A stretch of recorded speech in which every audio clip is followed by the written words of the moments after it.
تو مولانا طارق جمیل صاحب کا بیان ہمیں سننے کی اس لیے ضرورت نہیں کہ ہمارے نزدیک وہ مولانا ہونے کے قابل بھی نہیں ہے، مولانا کی پہلی سیڑھی میں بھی وہ نہیں ہے۔ اس کی وجہ میں آپ کو بتا دوں، مولانا طارق جمیل اپنے بیانات میں اس طرح کہتے ہیں کہ جیسے دعا میں جو کلمات کہے، یا اللہ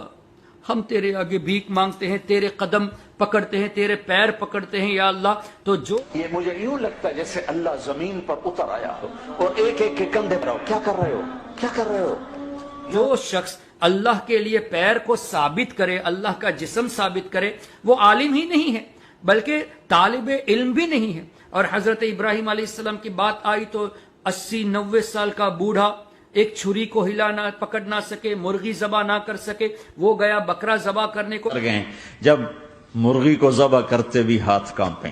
90 برس 92 سال کا بڈھا تو مرغی نہیں ذبح کر سکتا، 90 برس 92 سال کا بڈھا تو مرغی نہیں ذبح کر سکتا، 90 برس 92 سال کا بڈھا تو مرغی نہیں ذبح کر سکتا۔ اس طرح کے الفاظ نبیوں کی شان میں استعمال کرنا یہ عالم کی شان نہیں بلکہ طالب علم کی بھی شان نہیں۔ اور مولانا طارق جمال اللہ کے تعلق سے کیسے کیسے مذاقیہ الفاظ، یہاں تک کہ یہ بھی کہہ دیا کہ حضور علیہ الصلوۃ والسلام جب معراج پہ تشریف لے گئے تو جبریل علیہ السلام لینے نہیں آئے، جبکہ حدیثوں میں واضح طور سے ہے کہ حضرت جبریل علیہ السلام تشریف لائے، حضور علیہ الصلوۃ والسلام حضرت جبریل علیہ السلام کے ساتھ گئے اور سدرۃ المنتہا میں جبریل علیہ السلام آگے نہیں بڑھے، حضور علیہ السلام اللہ کی عطا سے اپنی قوت سے خود آگے بڑھے تھے، یعنی جبریل علیہ السلام سے زیادہ بھی طاقت اللہ نے حبیب کریم صلی اللہ علیہ وسلم کو عطا فرمائی۔ یہ حدیثوں میں موجود ہے، لیکن طارق جمیل نے کیا کہا، محبوب کی امت اپنے نبی کی قدر کرو، میں نے جب اس کو آسمانوں پہ بلایا تو میں خود زمین پہ آیا اس کو ساتھ لے جانے کے لیے۔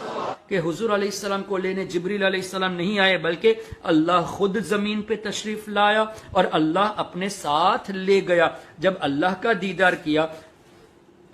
دیدار کیا معراج میں تو حضور علیہ السلام کی بارگاہ میں خود جب اس کے کہنے کے مطابق اللہ ہی زمین پر آ گیا تو اب جانے کی ضرورت ہی کیا تھی؟ دیدار اللہ کا مقصود تھا، اب اللہ کو دیکھ لیا، اللہ لینے آیا تو پھر جانے کی کیا ضرورت ہے؟ پھر یہ کہنا کہ اللہ زمین پہ آیا تو اللہ کے لیے جسم کا ثابت کرنا ہوا، اللہ کے لیے مکان کا ثابت کرنا ہوا، یہ تمام عقائد قرآن اور حدیث کے خلاف ہے۔ تو آپ کے مولانا طارق جمیل صاحب کو یہ بیسک اللہ اور اس کے رسول کے تعلق سے عقائد ہی نہیں معلوم، تو اس کو مولانا کہنا یہ لفظ مولانا کی گستاخی ہے، لفظ مولانا کی بے ادبی ہے۔ اس لیے ہم آپ کو مشورہ دیتے ہیں، آپ سے ہو سکے تو مولانا طارق جمیل کو جا کے سمجھائیے کہ کوئی بچہ بھی اس طرح اللہ کے بارے میں بات نہیں کرتا جیسے آپ بات کرتے ہیں، آپ ان کو سمجھے تو بہت اچھی بات ہے، توبہ کر لے بہت اچھی بات ہے، اور نہیں سمجھتے تو ہم بھی آپ کو مشورہ دیتے ہیں کہ آپ ایسے جاہلوں کے بیان کو مت سنیے بلکہ سنی صحیح العقیدہ علماء کرام کی تقاریر سنیے۔